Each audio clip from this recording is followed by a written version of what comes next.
Hi everyone, it's Raina. So this video is if you have your sun in Gemini and your moon in Capricorn. And in astrology, this forms what is known as an inconjunction. When two planets are 150 degrees apart, that is considered an awkward angle, and this combination of Gemini and Capricorn is one example of that. However, because everyone doesn't have the same degree of sun and moon, it is not necessarily going to officially be in conjunction because it has to be within a certain degree span. And basically, what it means when you have an inconjunction is that it just doesn't fit. For instance, I'll give you an example in my own life, which is pretty prominent. I have the sun in Sagittarius and I have Taurus rising, and they are within orb or close enough in degrees where they do form an inconjunction. And you know that imagery in, that people use, that's that face that's like kind of, the mouth is kind of like confused, like it's like, not crazy, but like, just completely woozy. I don't know how to describe it, but that's kind of what the energy that is generated is like, because it's so disjointed. So you can look to the elements as well as kind of proof of this, because in the case of what I'm talking about with my sun in Sagittarius, that's fire, and then Taurus is earth. In the case that we're talking about here, we're talking about air and earth. And air is very light and earth is very dense. And so this combination can feel like a shoe that the person is, have you ever put on your shoe on the wrong foot? And it has like such an uncomfortable, but such a weird feeling. That's what it feels like to try to navigate and integrate these two influences within your core personality traits. But I have found that with some of these pairs that I can find common ground. With the earth and the air element, I would say that the biggest common ground is more of a detachment emotionally, because earth wants to be logical and air wants to be, I was going to say rational, which might be synonymous with logical. But I'm talking about it as opposed to insane, as opposed like rationality as opposed to insanity, logic as opposed to complete. Well, you could say illogic, but I was thinking of another word that might be something that is completely illogical, is idiotic. I don't know. That's probably not the best substitute. But yeah, so there are some things in terms of the person's personality traits that might really be in alignment, if you will, but I'm going to talk about them differently or separately, because I do think that it's important to look at each influence as it holds its own sphere of influence in the person's core personality traits. I'm going to start with the moon. Now, the moon, we look at the moon as a reflection of the sun. We don't see the moon as really kind of putting itself out there in an individualistic sort of way. And this is why emotions are coming from other stimuli. Your sun sign is what you came here to aspire to be, and you may be completely different than the people around you. You may want to do different things than those around you. As a matter of fact, that's one of the reasons why people sometimes have such difficulty breaking free from self-limiting beliefs and conditioning, is because they have been surrounded by family and friends who view the world in a very limited way. And if somebody's going through a spiritual awakening, or they're just born different than the people around them, than their culture, their community, whatever you want to call it, that tends to condition us to some degree, they will find that they have to sometimes live apart from others because they do not have that sense of resonance, and it just kind of impacts their life adversely way too much for them to want to do that. And because, people do tend to influence us, and especially if that's all we ever have known, it makes a lot of sense that would be the case. So the goals that we feel we came here to fulfill, the mission that we're on, to me, that's connected to the sun. And, the North Node, there's some other things that might be connected to that as well. But the moon is our emotional nature, and emotions, as far as I'm concerned, are reactions. Emotions are not universal in and of themselves, meaning that everyone will not have the same reaction or emotion that is generated based on a certain event. Not everybody cries when somebody dies.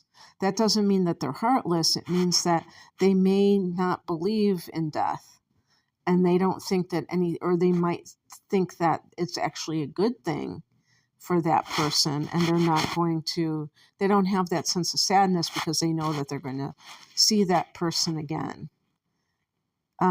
There's just different ways that we experience life, and we see things through a different lens, and that affects how we react to life. So to me, that's a lot different than the sun. So starting with the moon, when the moon is in Capricorn, you have a person who is emotionally moved by, you could say triggered. And this can even be through their thinking, even, where they fear not being successful, because Capricorn is ruled by Saturn, and Capricorn and Saturn rule the 10th house of career, which is also our place in the world and our successes that we have, whatever they are, our reputation, all of those things, that our status in society. And the moon can indicate how we feel safe. So a person who has the moon in Capricorn tends to feel safe when they feel successful. When they don't feel successful, or when they downright have failed, that can throw them into an emotional tizzy that would show up maybe as anxiety. I mean, I'm just pulling this, I was going to say, out of my butt, because I don't know how, I don't have the moon in Capricorn, so I don't know personally, but I'm imagining that this would be the reaction that the person would have, that they would feel a sense of fear if they didn't succeed, because it would feel unsafe. It would feel like, okay, what do I do now? But emotionally unsafe too, not just in terms of like, if somebody loses their job or doesn't get the promotion that they were expecting, that it's just about their the amount of money that's involved. It's also, to me, even more so about, what does this say about me? about my worthwhileness. Part of the reason, or maybe a lot of the reason, is because the moon can represent the mother. And by the way, I've also read that the moon can represent some, karmic influences, which I believe that our parents, I personally believe that we choose our parents. But I also believe that, and that would be karmic in the sense that there's some reason that we're choosing them. There's something that we need to work out. Not punishment, anything like that, but there's something that both parties need to do, and the best way to do it is to be connected in that way. Sometimes it might be to shift the power dynamics. If one person was the adult, the parent, and one person was a child in a different lifetime, switch it up and see, if one person abused their power as the parent, will the child victim do the same when they are met with that temptation, being the parent and being like a god to that child? So anyway, I feel like this is a very important point to make about the moon's influence. So it doesn't mean that whatever the sign is of the moon that the person has, that their mother is that sign. It means that she embodied those values of that sign.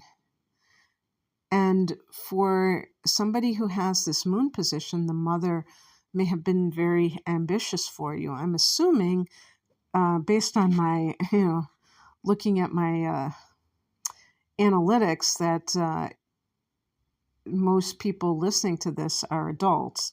So you're looking back on that. Even if you currently are living with your parents, there's a different dynamic when you're a minor.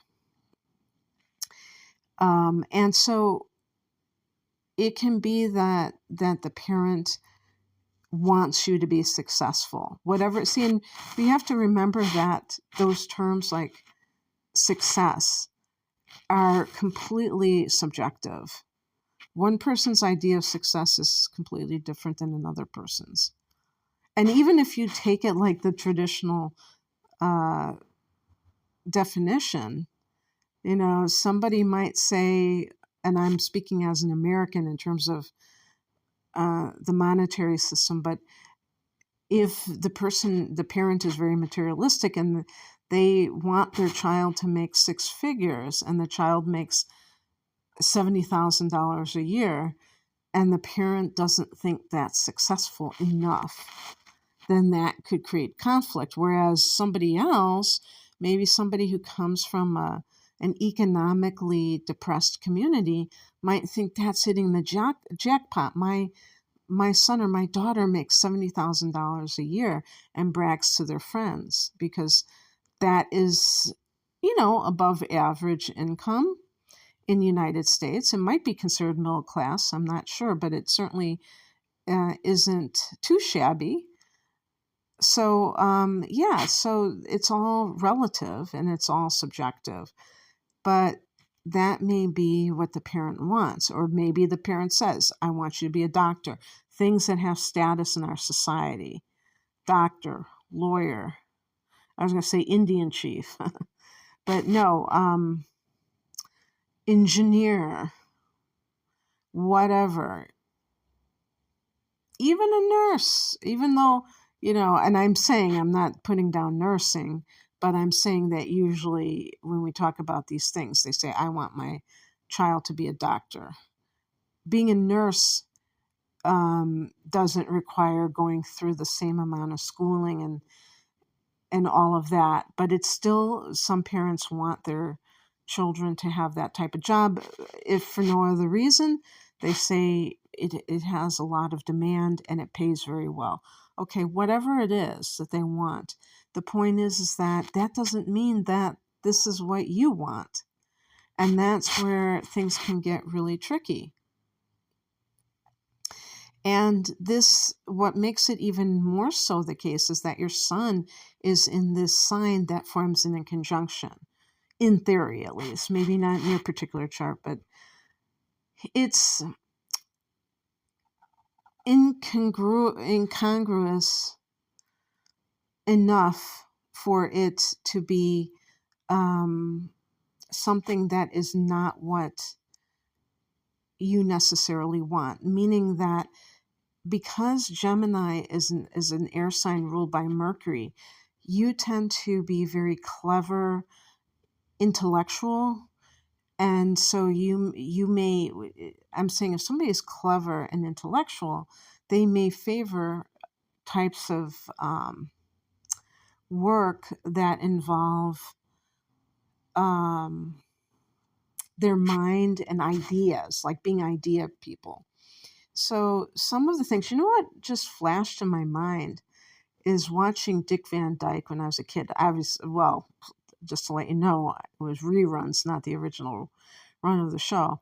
And I remember them sitting around and they would just be like brainstorming. And I can't remember like what they did, but I mean, I think they were like skits or something. I think they were like in entertainment, but I was thinking in terms of like marketing. So people who are in advertising, but I don't think they were, I think they were actually doing things that were related to entertainment. But whatever it is, it's coming up with these ideas, whether it's an idea for a skit, a play, Gemini can be the writer. So there can definitely be creativity that hinges upon the Gemini person's great wit, strength of their intellect, and of course communication skills. So it could be anything from, you might be a lawyer, but you might also be somebody who is interested in hosting a radio show, or maybe even like a podcast, a person who is in the media in some form, a journalist, a roving reporter, an anchor, any facet of that. But the point is that there's a curiosity, an intellectual curiosity with Gemini. With Capricorn, there is a very solemn, serious ambition that the person wants to attain. And there's a very like conservative type of approach to life, meaning that traditional, we don't need to change anything. Things were, the good old days are a lot better than things are today. If it ain't broke, don't fix it, that type of mentality. And so the person with the moon in Capricorn can be emotionally very serious and maybe even a little bit overly somber, because, for different reasons, but one of them can be because they do have this outlook on life that does look at it from the pragmatic standpoint, but to me, from where I stand, I would say that it is not necessarily correct, how they're perceiving reality, because again, it's instinctual coming from the moon position of like, what will keep me safe, instead of like, my view of life is that we came here for the purpose of expansion.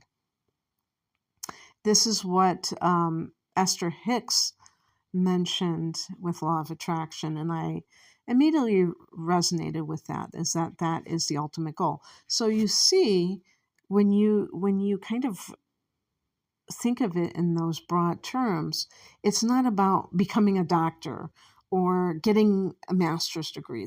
Those are materialistic things. Those are things of mundane goals.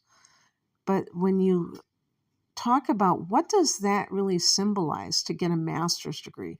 Well, it means that you're broadening your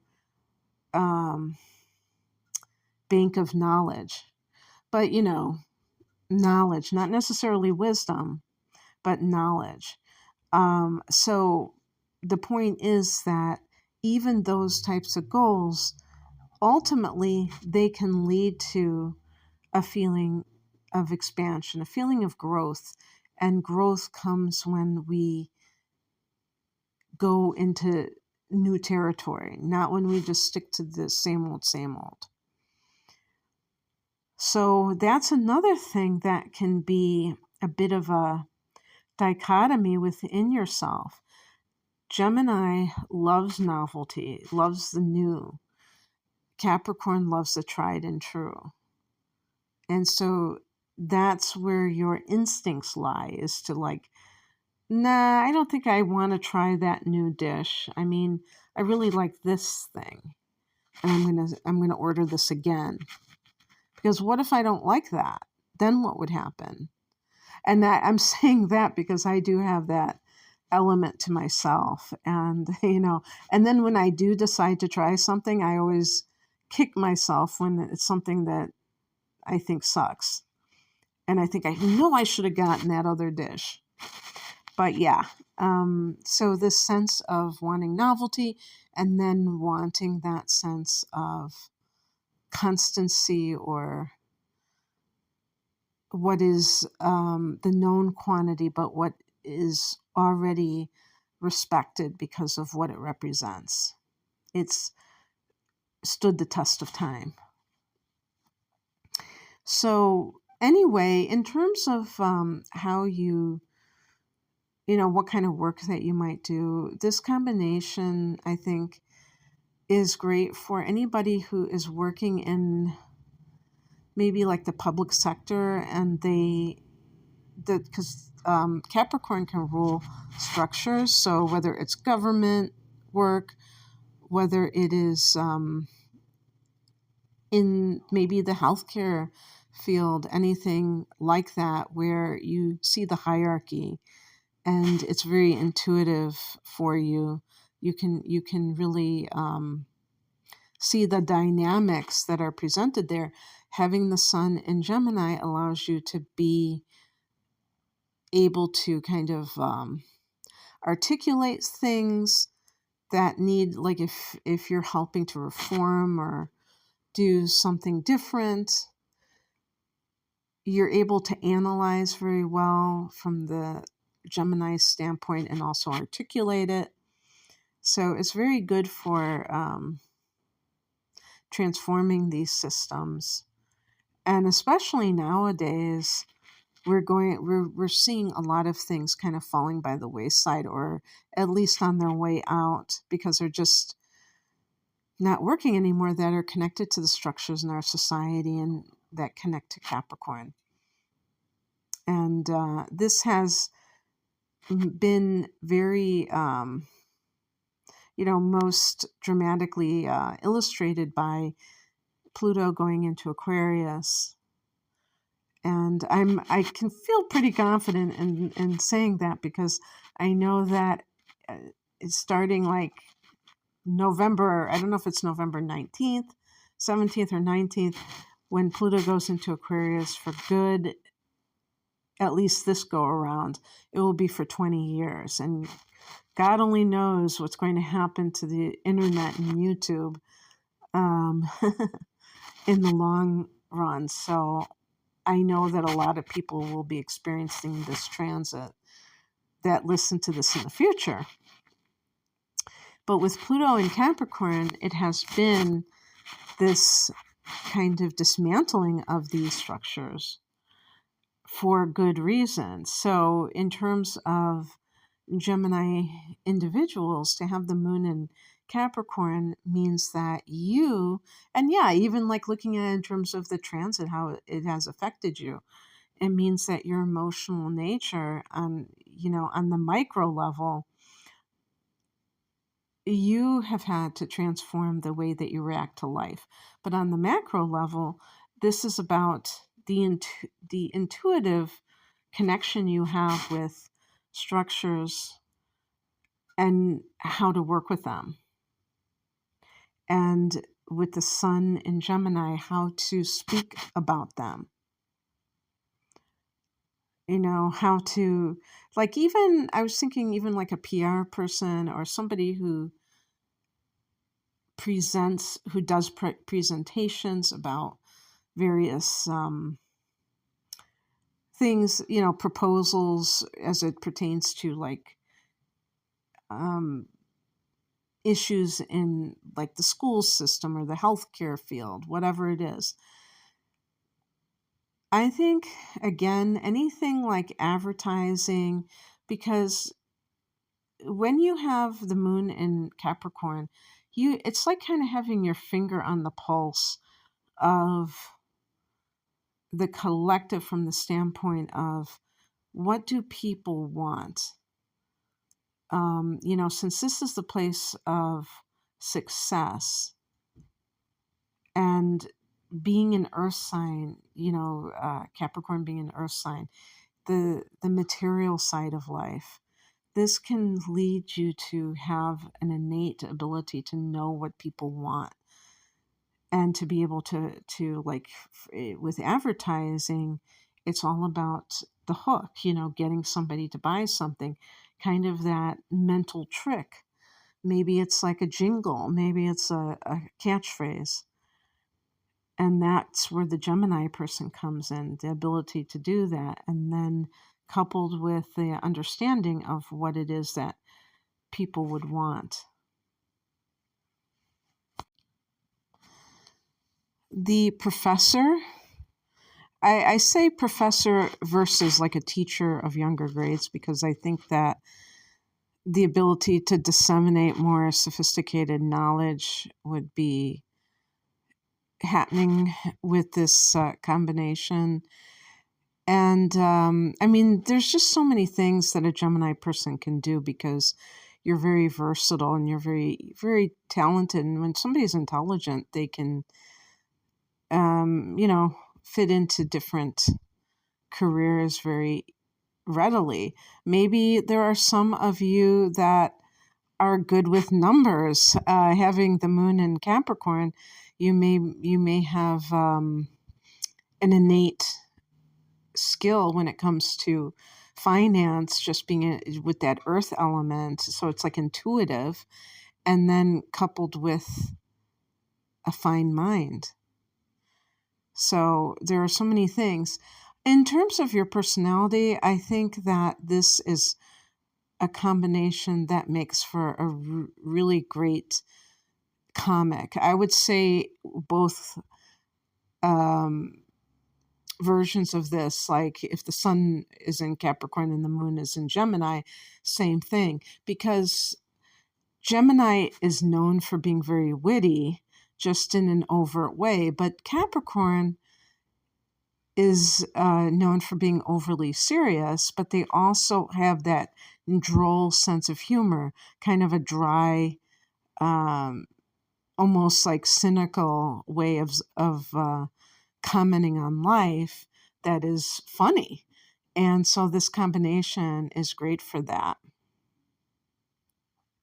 I think it kind of may, and of course this will depend on other factors too, but this combination can kind of like settle down the hyperactive tendencies, the ADD tendencies of Gemini, and make you a little bit more grounded.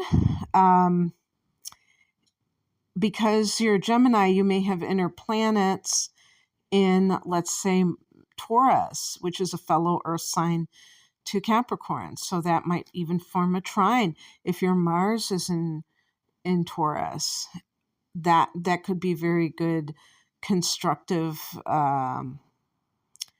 type of aspect.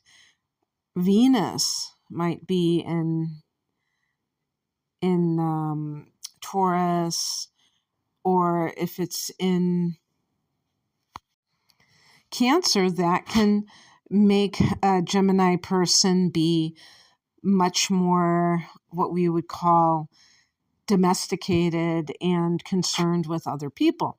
Sometimes Gemini, because it's kind of that, the Gemini person can be like the Peter Pan type of individual just in and of itself, which never grows up, which is, definitely looking very youthful, but maybe perceived as being immature. I think that the masculine signs, the fire and the air signs, sometimes are perceived that way because they are not really practical types of people. So the earth and water signs, who may be more,